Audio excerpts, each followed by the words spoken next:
하나님께서 여호수아를 통해서 아브라함과 약속하셨던 가나안의 온 땅을 다 점령하고 12지파에게 분배하는 분배 작업이 다 끝나게 됩니다. 이렇게 가나안의 정복과 분배가 끝나고 난 이후에 하나님께서 여호수아에게 또 다른 말씀하십니다. 오늘 본문의 말씀이 그 말씀이에요. 혹시 너희 중에 살다가 실수로 사람을 죽이는 그런 사건이 발생하지 않겠느냐? 그렇게 될 때 그 실수로 사람을 죽인 그를 보호하기 위한 보호장치가 필요하다. 그래서 이스라엘 12지파 중에 6지역에다가 도피성을 만들어라. 그래서 요단강 동편의 3성, 또 요단강 서편의 3성 합해서 6지역에 도피성을 세워가지고 누구든지 고의가 아닌 실수로 사람을 죽였을 경우에 그 도피성으로 피하게 되면 그를 보호받도록, 그 생명을 보호받도록 보호해라. 그런 말씀을 오늘 말씀에 주신 것입니다. 그래서 우리가 보통 도피성 제도라고 말해요. 도피성 제도. 오늘 우리가 여호수아 20장 이 말씀 도피성 제도를 통해서 하나님의 은혜를 함께 나누려고 하는 것입니다. 사실은 이 도피성 제도는 여호수아에게 말씀하기 이전에 모세 때도 이미 하나님이 2번이나 말씀하셨어요. 민수기 35장에서도 말씀하셨고 또 신명기 19장에서도 말씀을 2번 말씀하셨고 오늘 또 이 여호수아에게 또 말씀하는 겁니다. 성경에 같은 것을 반복한다는 것은 2가지 의미가 있다 그랬죠. 하나는 중요하다. 또 한 가지는 반드시 된다. 그래서 성경에 반복적으로 말씀하는 것은 그만큼 중요하다는 것이고 이것은 반드시 이루어지게 된다는 그런 의미로서 반복하게 되는데 이 도피성 제도는 3번이나 말씀했어요. 그만큼 이 도피성 제도가 중요하다는 것이며 반드시 그렇게 된다는 것입니다. 오늘 이 도피성 제도에 대한 주님의 말씀을 통해서 우리가 함께 가르침을 받으려고 하는데 제일 먼저 우리가 보게 되는 3절 말씀에 보니까 3절 같이 읽어봅니다. 부지 중에 실수로 사람을 죽인 자를 그리로 도망하게 하라. 이는 너희를 위해 피해 보복자를 피할 곳이니라. 이 부지 중에라는 말은 고의성이 없는 우연의 실수를 말하는 것입니다. 또는 생각할 겨를도 없이 갑작스러운 충동으로 의한 사건, 이것을 부지중해라는 것입니다. 다시 말하면 사람들은 단순한 사고나 부주의함으로 인해서 다른 사람을 죽이거나 혹시 처음부터 죽이고자 하는 의도는 없었으나 순간적인 감정의 충동으로 말미암아 다른 사람을 죽일 수가 있다는 것이죠. 한마디로 실수란 실수. 그때 그 실수한 자를 보호하기 위해서 도피성 제도를 세우라는 것입니다. 자, 이 말씀을 통해서 제일 먼저 우리가 배우게 되는 영적 교훈은 뭐냐? 따라합시다. 실수를 인정하시는 하나님. 우리가 뭐 망치질을 하다가 망치 자르고 빠져가서 옆에 있는 사람 딱 때려서 죽게 할 수도 있고, 또 갑자기 흥분해서 사람을 밀쳤는데 이 사람이 넘어지면서 벽에 머리를 부딪혀서 뒤진 척으로 죽을 수도 있고 그럴 수 있잖아요. 그런 실수. 그럴 때 그런 사람을 보호하는 것입니다. 자, 근데 이 도피성 제도를 명하신 분이 누구시죠? 하나님이십니다. 하나님. 그럼 하나님은 어떤 분이십니까? 하나님은 실수가 있으신 분 없으신 분? 없으신 하나님. 하나님은 완전하고 완벽하신 하나님이십니다.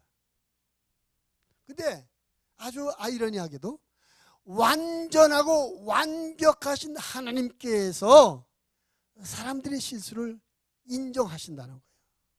실수니까 그럴 수 있지. 내가 실수로 봐줄게. 그러신다는 거예요. 하나님은 사람을 만드신 분입니다.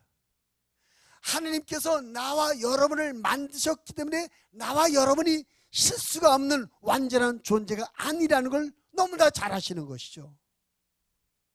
그래서 우리가 실수했을 때에 그를 보호받기 위해서 보호 방지책으로서 이런 도피성 제도를 만들어 놓으셨다는 것입니다. 한마디로 우리에게 완전한 내가, 완벽한 내가 너희들의 실수를 인정하고 용서해 주겠다는 것입니다. 그러니 완벽하고 완전한 실수를 전혀 하지 않는 내가 실수한 너희를 인정하고 용서할 터니 너희끼리 서로 이런 실수를 인정하고 용서해 주는 인간관계를 맺으며 살라라는 가르치는 것입니다. 자, 여러분은 어떠십니까? 나는 이때까지 살면서 한 번도 실수 없이 살아왔다. 나는 하나님처럼 완전하고 완벽하게 살아왔다라고 장담할 사람이 있겠습니까? 그렇지 못하죠. 우리가 얼마나 실수를 많이 해요. 말에 실수를 하기도 하고 행동에 실수를 하기도 합니다. 그러니까 우리가 절대 완벽하지 못해요. 실수예요. 그렇기 때문에 실수했을 때는 미안해, 실수였어. 미안해, 오해였어. 미안해, 이건 내 고의가 아니야. 미안해, 이건 내 본심이 아니야. 우리에게 서로 양해를 구하지 않습니까? 믿음 안에서 어떻게 해요? 에이, 은혜로 봐줘. 은혜로 봐줘. 이렇게 넘어가려고 해요.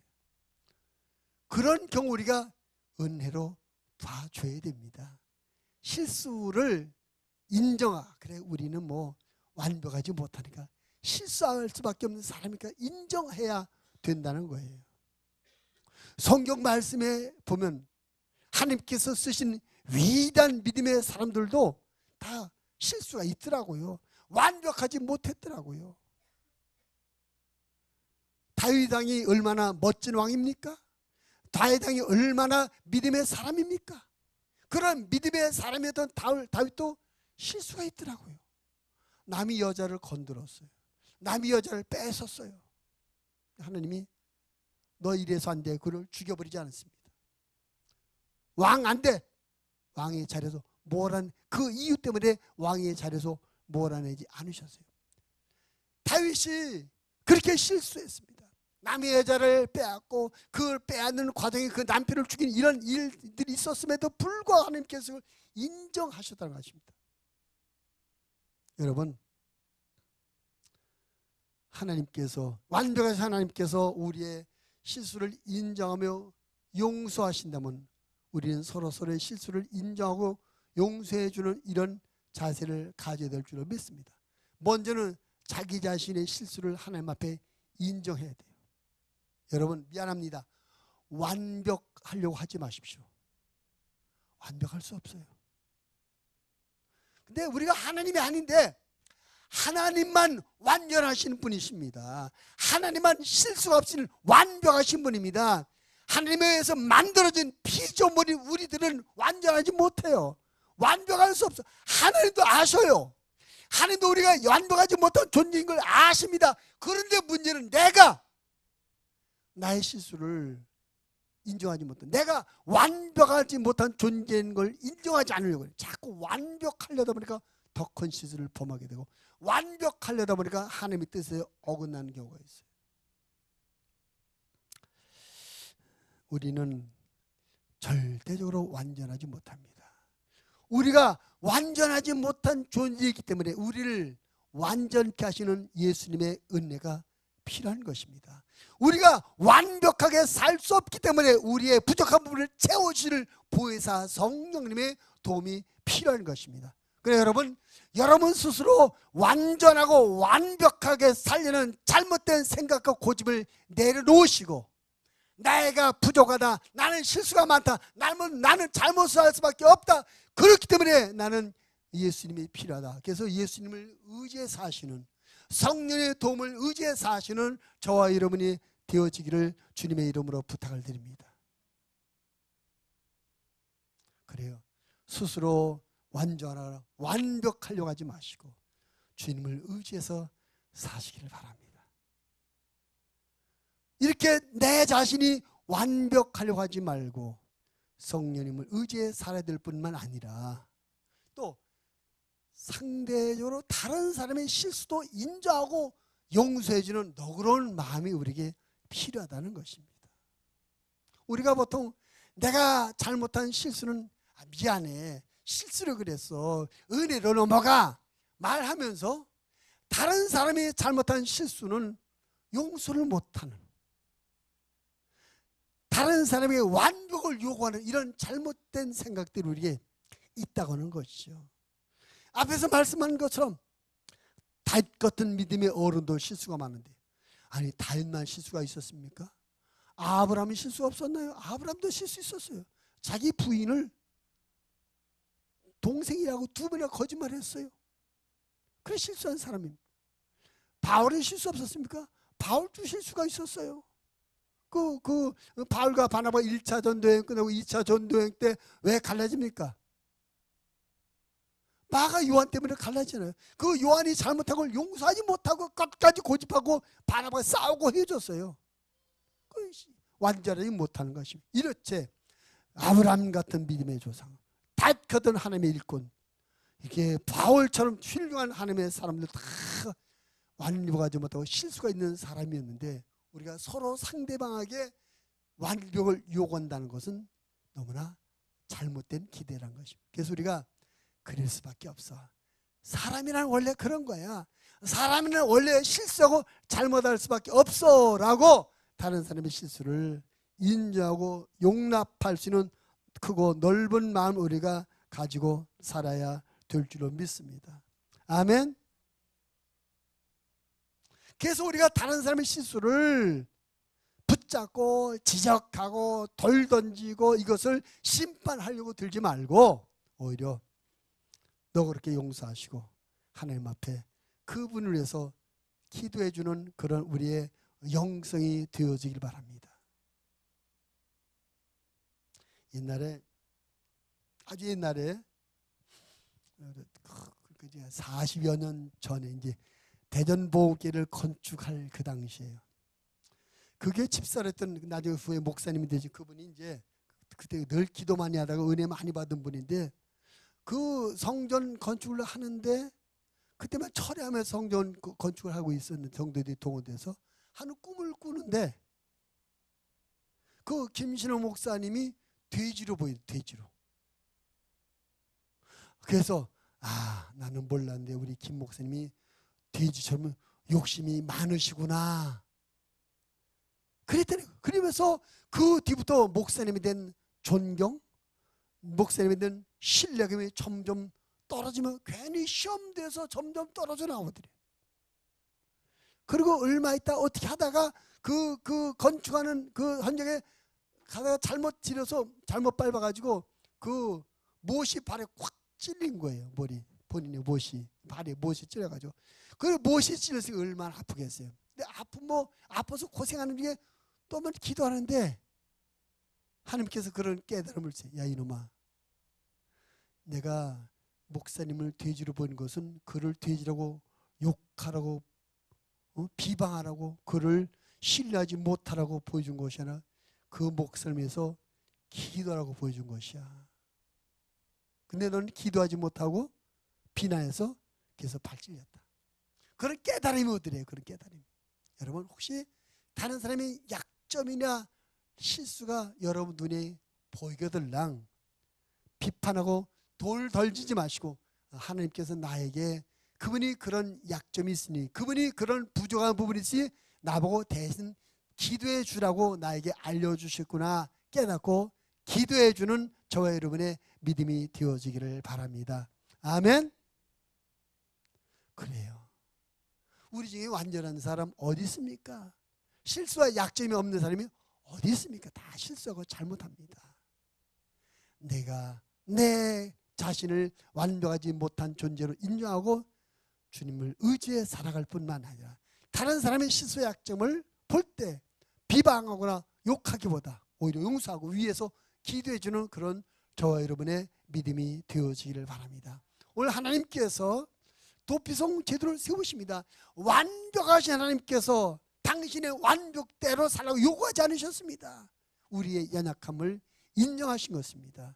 나와 여러분이 그런 하나님의 마음을 알아서 나 자신도 완벽해지려는 고만을 내려놓고 다른 사람의 실수를 오히려 위해서 기도해 주시는 그런 저와 여러분의 믿음이 되어지기를 주님의 이름으로 부탁을 드리겠습니다.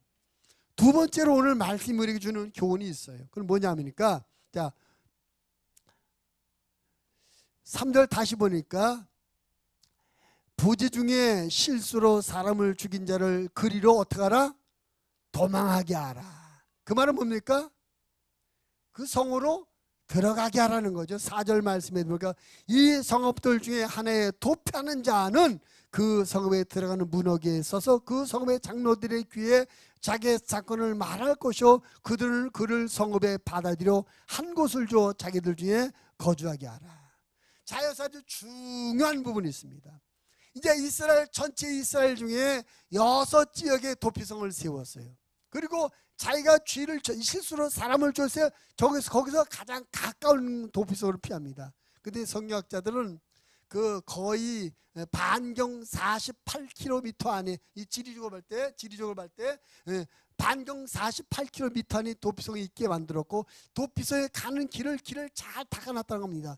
16의 19장이면 그 길을 닦으라 그랬어요. 그러니까 그 말은 이 실수로 죄를 지은 사람이 도피성을 어딘지 빨리 깨닫고 빨리 갈 수 있도록 길도 잘 만들어서 쉽게 피하도록 해놨다는 겁니다. 문제는 그 도피성을 찾아갔을 때 도피성 입구에서 어떻게 하라고 아까 보니까 성 어귀에서 내가 이렇게 하다 사고를 냈습니다라고 말해야 들어갈 수 있다는 것입니다. 내가 이렇게 하다가 실수로 사람을 죽게 됐습니다 하고 자기가 저지른 실수를 고백하고 말해야 그 도피성에 들어갈 수 있다는 거예요. 여러분, 그 말은 뭡니까? 우리가 실수했다는 것을 인정하며 고백하라는 것이죠. 자기가 잘못하고 실수한 것을 인정하지 않는 사람은 보호를 받을, 은혜를 받을 자격이 없는 겁니다.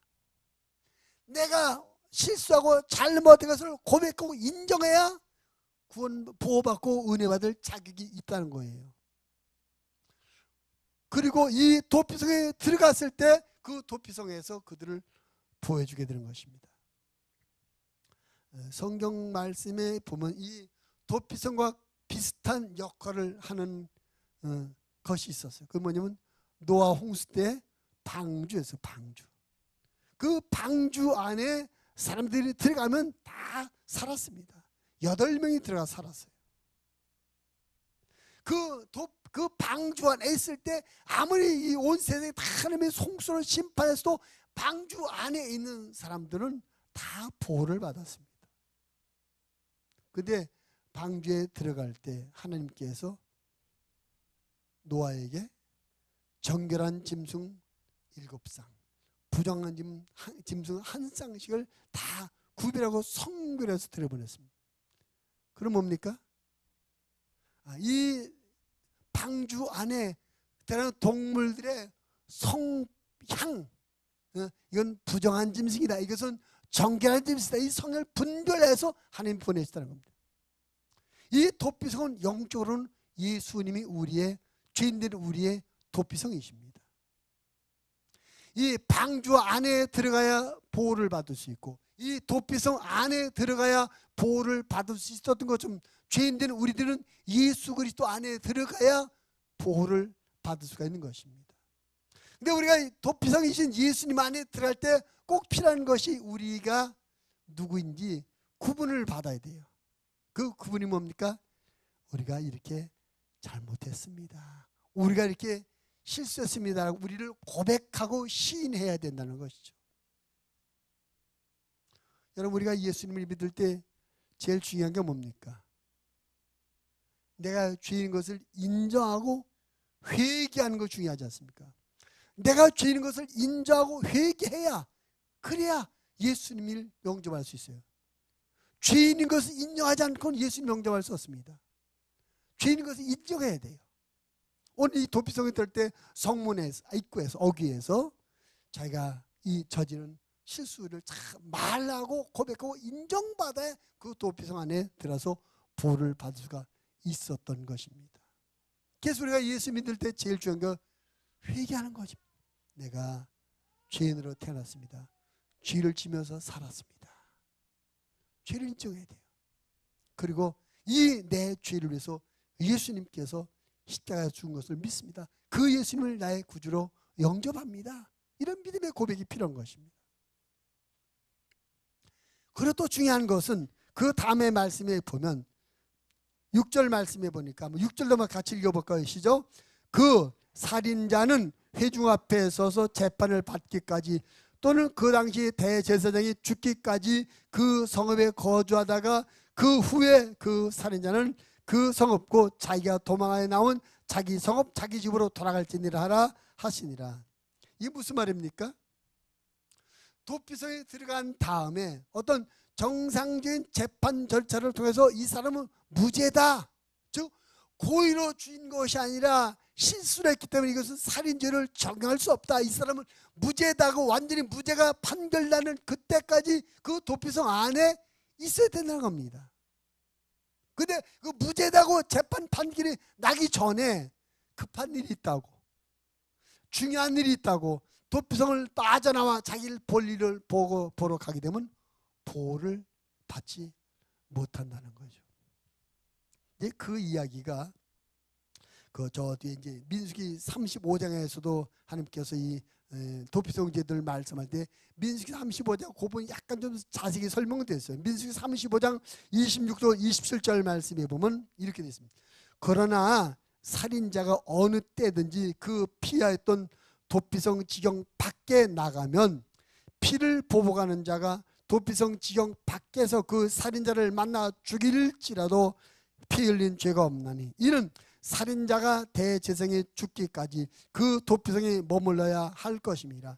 대제사장이 죽은 후에는 그 살인자가 자기 소유의 땅으로 돌아갈 수 있느니라. 그러니까 이 대제사장 도피성 들어갈 때 자기를 죄를 고백하고 그 안에서 재판을 받고 무죄 인정을 받게 되면 재판 그 대제사장에 의해서 그 관리를 받게 되는 겁니다. 보호를 받게 되는 거예요. 근데 그 전에 재판이 끝나기 전에 나오게 되면 그 피해자의 가족들로부터 보복을 당해서 보호를 받을 수 없다는 것입니다. 우리가 이 참 중요한 문제, 이 부분은 도피성을 피했다가 급한 일이 생길 수 있어요. 아주 절대적으로 중요한 일이 생길 수 있어요. 그럴지라도 성을 나가면 안 된다는 겁니다. 우리가 예수님이 우리가 도피성이라고 말씀했습니다. 우리가 예수 그리스도 안에서 예수 그리스도 안으로 피하여 우리가 들어와 있습니다. 예수 그리스도 안에 피하여 들어온 도피성이신 예수님 안에 들어왔으면 우리가 언제까지 있어야 돼요? 재판 판결 날 때까지. 우리 재판 판결은 언제입니까? 최후의 심판. 그러니까 최후의 심판이 있을 때까지 우리는 도피성이신 예수 그리스도 안에 있어야 되는 겁니다. 아무리 다급하고 아무리 중요한 일이 있다고 할지라도 예수 그리스도를 떠나면, 예수 그리스도 밖으로 나가면 보호를 받지 못해요. 생명이 보호받는 것보다 더 중요한 일이 있겠습니까? 생명보다 더 가치 있는 일, 생명을 보호받는 일보다 더 급한 일이 있겠습니까? 모두 다 없습니다라고 대답을 하실 거예요.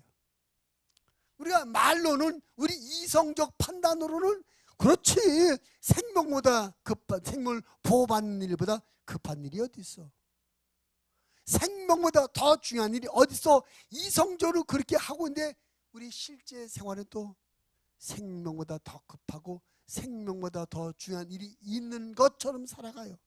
사실은 생명보다 급한 일도 아니고 생명보다 더 중요한 것도 아닌데 우리의 삶의 내용, 우리의 삶의 우선순위는 생명보다 못하는 것들을 먼저 하고 생명보다 못하는 것을 더 중요시 여기는 잘못된 가치관, 잘못된 판단을 가지고 우리가 살아간다는 것입니다.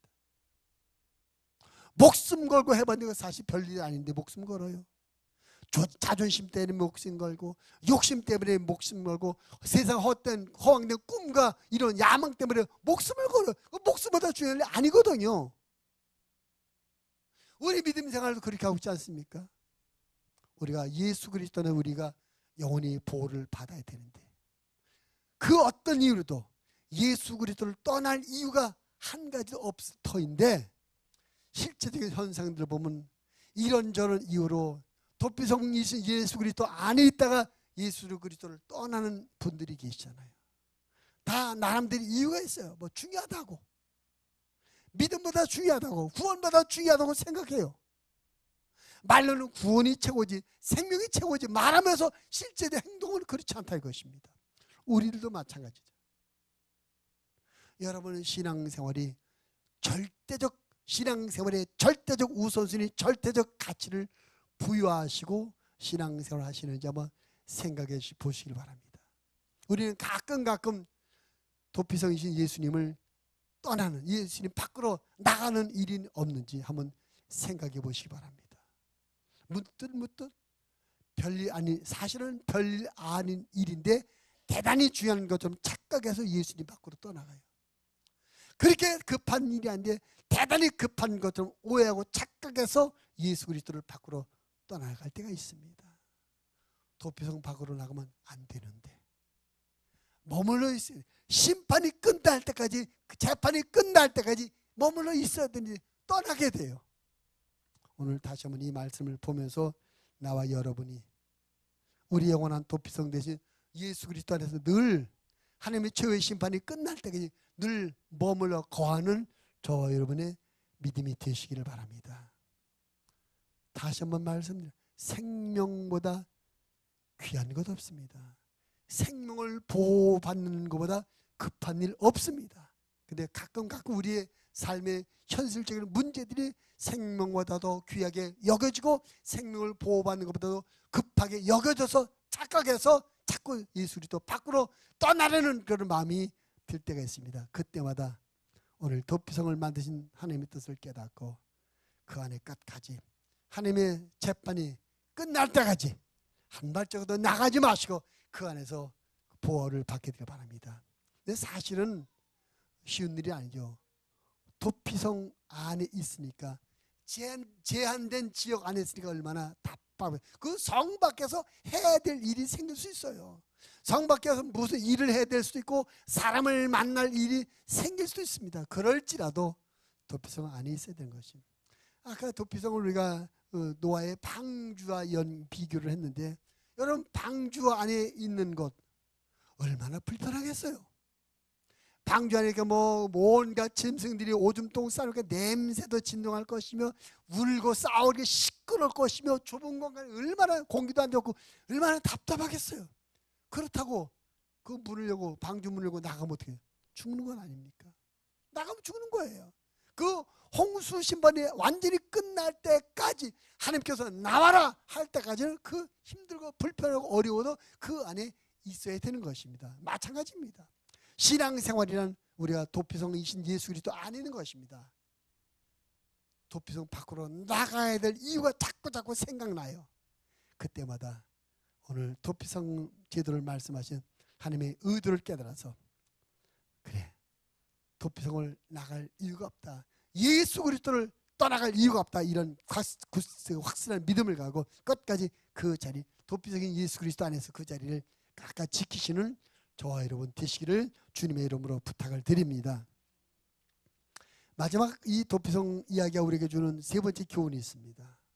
이 전체적으로 이 이야기가 우리에게 이 이야기를 통해서 보여주는 하나님의 모습은 어떤 모습입니까? 생명을 보호하시는 하나님이십니다. 비록 사람을 죽인 죄인일지라도 그 죄인의 생명을 아끼시고 보호하시는 하나님이십니다. 만약에 이 도피성 제도가 없었다면 어떻게 될까요? 실수로 내가 사람을 죽였어요. 그럼 그 피해자의 가족들이 나에 대해서 보복을 하지 않겠어요? 그럼 나와 관계된 가족들이나 친지들이 또 보복할 거예요. 계속 보복하고 끊임없는 죽음의 이야기가 죽음의 역사가 계속 이어질 거예요. 하나님은 죽이기를 좋아하시는 하나님이 아니라 살리기를 좋아하시는 하나님. 하나님은 생명을 보호하시는 그런 하나님이십니다. 오늘 도피성 제도가 우리에게 강해 주는 메시지는 그래, 하나님은 실수로 사람을 죽이는 그런 사람의 생명까지라도 아끼시며 보호하시는 하나님, 생명을 보호하시는 하나님의 모습인 것입니다. 마귀는 죽이기를 좋아합니다. 그러나 하나님은 생명을 살리기를 좋아하십니다. 요한복음 10장 10절 말씀에 보면 도둑이 오는 것은 도둑질하고 죽이고 멸망시키려는 것 뿐이요, 내가 온 것은 양으로 생명을 얻게 하고 더 풍성히 얻게 하려는 것이라. 하나님께서는 나와 여러분의 생명을 보호하기를 원하십니다. 그런 하나님의 뜻, 그런 하나님의 의도 안에서 우리는 이 자리에 나와 있는 줄 믿습니다. 요한복음 8장에 보면 한 여인이 간음을 하다가 붙잡혔어요. 많은 사람들이 손에 돌멩이를 들고 이 여자를 예수님 앞에 끌어왔습니다. 그리고 예수님 앞에 딱 여자를 던져놓고 이런 말 합니다. 예수님, 우리의 율법에는 이렇게 간음하는 자를 돌로 때려 죽이라고 했습니다. 어떻게 할까요? 물어봐요. 그때 예수님이 뭐라고 말씀합니까? 그래? 그럼 당신들 중에 자기는 한 번도 죄를 진 일이 없다고 생각하는 사람은 먼저 돌을 던져라. 그래, 이 여자가 간음하는 죄 분명히 잘못된 일이다, 죽을 죄를 졌다. 그럼 너희들 중에 죄 없다고 생각하는 사람이 돌 던져라. 그랬더니 아무도 돌을 못 던져요. 왜?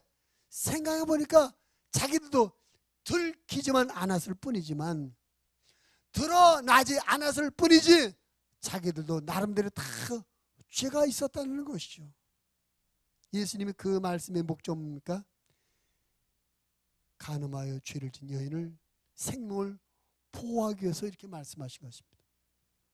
하나님은 죄인 된 자의 생명까지도 아끼시며 보호하기를 좋아하시는 하나님이십니다. 하나님은 생명을 살리시는 하나님이십니다.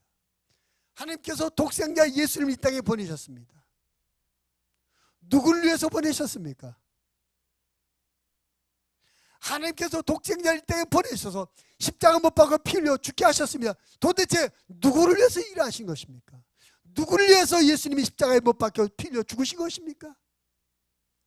의로운 사람, 양심 정한 사람, 선한 사람, 죄 없는 사람을 위해서 하셨나요?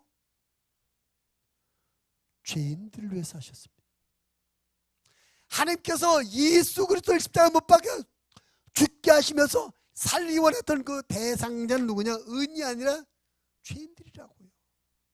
나와 여러분이라고요. 하나님은 죄인의 생명조차도 살리기 위해서 독생자를 십자가에 죽게 하셨습니다. 그런 하나님의 은혜로 말미암아 나와 여러분, 죄인이었던 나와 여러분이 모든 죄를 용서받고 구원받아 이 자리에 나와 있는 줄 믿습니다. 그 예수님의 희생이 우리 죄인된 우리를 살리기 위한 하나님의 의도에서 이루어진 희생이었고, 그 은혜로 말미암아 우리는 구원받아 영생 복락을 누리게 된 줄로 믿습니다. 하나님은 죄인된 우리를 살리기 위해서 당신의 독생자를 죽게 하셨어요. 하나님께서 예수님을 통해서 우리의 죄인된 우리를 구원하시는 구원사를 이루신 다음에 예수님은 하늘로 올라가시고 열흘 뒤에 오순절날 성령님 모셨습니다. 하나님께서 성령을 보내셨어요. 하나님께서는 왜 성령을 보내신 것입니까? 하나님께서 성령을 이 땅에 보내신 이유가 뭡니까? 생명을 보호받고 구원하시려고. 성령님이 오셔서 하신 일이 뭐예요? 예수님의 복음을 증언하는 일이었습니다. 예수님의 복음 사건을 증언하는 그 일을 위해서 성령님을 보냈습니다. 그럼 예수님의 복음 사건이 무슨 사건입니까? 한마디 우리를 살리는 사건이에요. 죄인된 우리가 살아나는 방법이 예수님의 복음 아닙니까?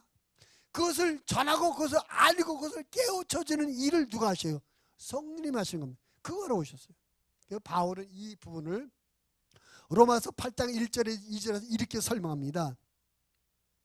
그러므로 이제 그리스도 예수 안에 있는 자에게는 결코 정죄함이 없나니 이는 그리스도 예수 안에 있는 생명의 성령의 법이 죄와 사망의 법에서 너를 해방했습니다.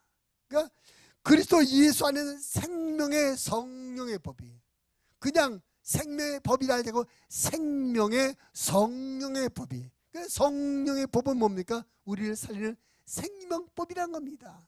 우리를 살려내라고.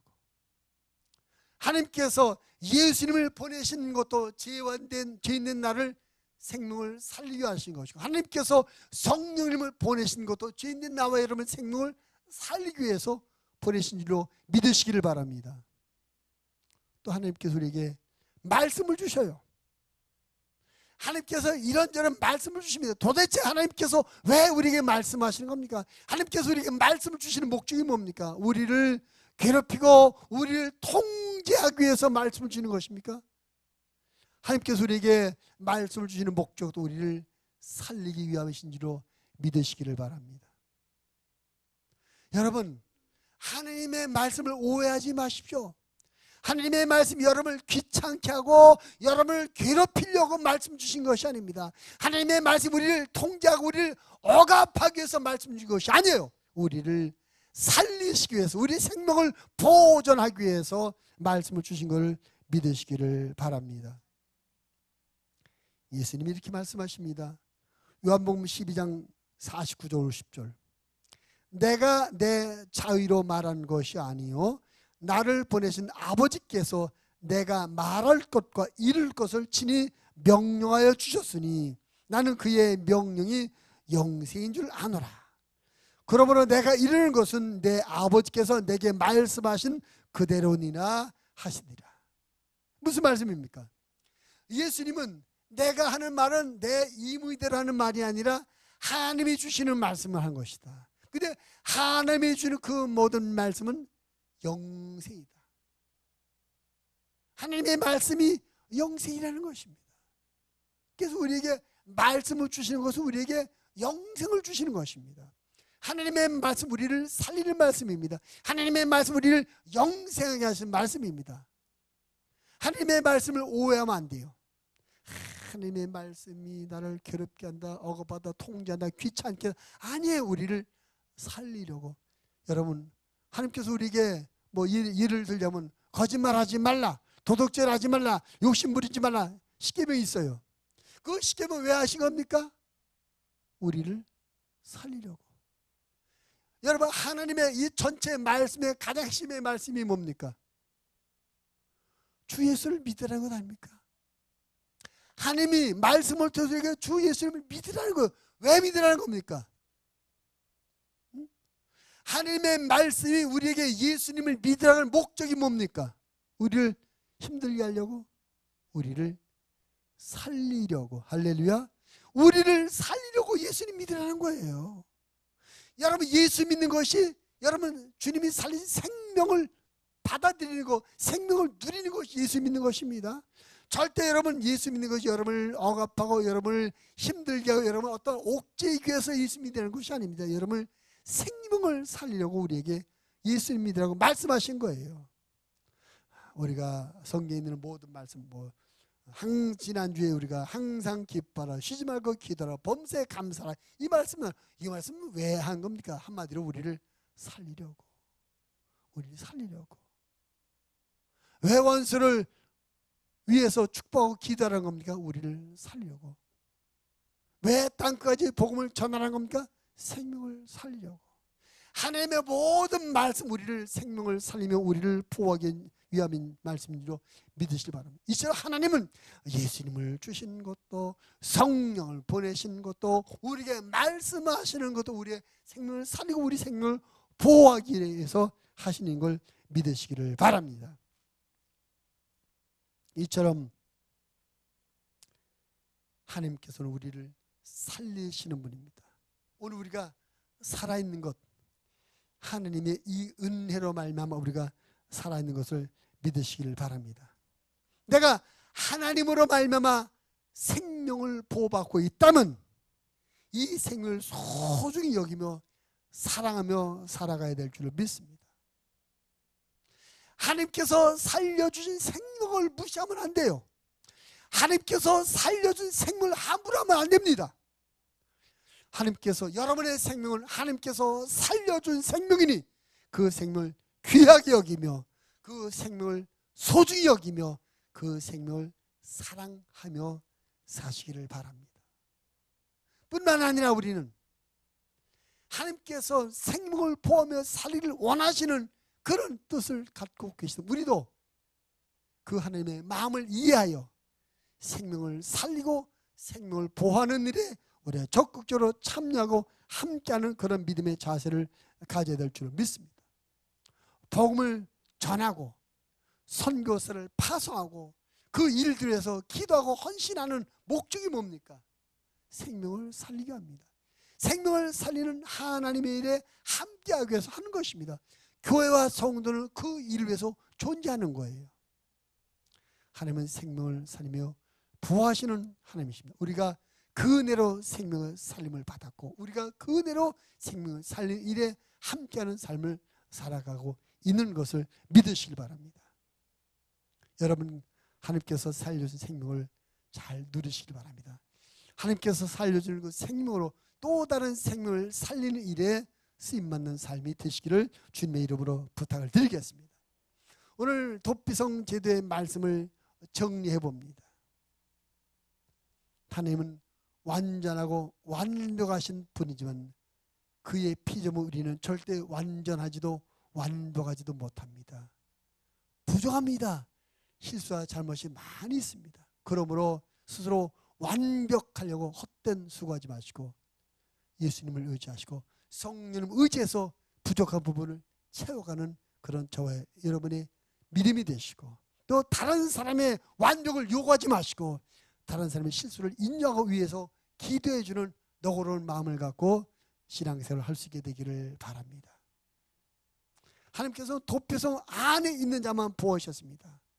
우리는 예수 그리스도가 우리 영원한 도피성인 줄 믿어서 하나님의 최후의 심판, 완전한 심판이 끝날 때까지 그 도피성이신 예수 그리스도 안에 끝까지 머물러 있는 그런 우리들의 믿음이 되어지기를 바랍니다.